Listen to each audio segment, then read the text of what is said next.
محمد بن عبداللہ بن زیاد نے جو ملک کے باشندوں میں سے ہیں کہا میں نے عبدان بن عثمان سے سنا رہے تھے میں نے عبداللہ بن مبارک رحمۃ اللہ کو یہ کہتے ہوئے سنا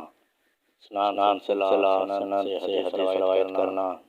دین میں سے ہے اگر اسناد میں جو کچھ چاہتا دیتا امام مسلم رحمۃ اللہ نے کہا محمد بن عبداللہ نے کہا مجھے عباس بن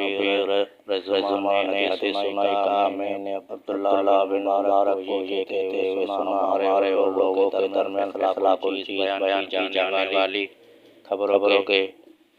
پاؤں یعنی سندین ہیں جن پر روایت اس طرح کھڑی ہوتی ہے جس طرح جاندار اپنے پاؤں پر کھڑے ہوتے ہیں محمد بن عبداللہ بن زیاد نے کہا میں نے ابو اسحاق ابراہیم بن عیسیٰ القانی سے سنا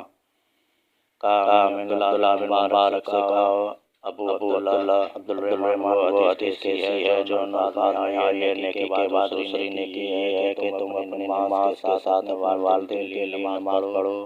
اور اپنے روزے کے ساتھ اپنے والدین کے لیے روزے رکھو کہا عبداللہ بن مبارک نے کہا یہ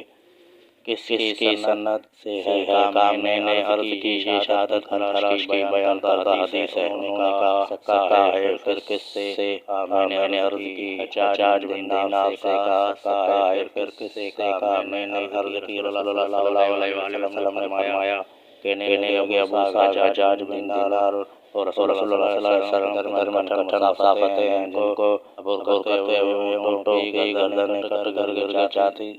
لیکن صدقہ میت کے لیے فائدہ مند ہے اس کے بارے میں کوئی اختلاف نہیں محمد نے کہا میں نے علی بن شقیق سے سنا رہے تھے میں نے عبداللہ بن مبارک کو سب سامنے کہتے سنا عمر و بن ثابت کی روایت کی حدیث طرف کر دو کیونکہ سلف صالحین کو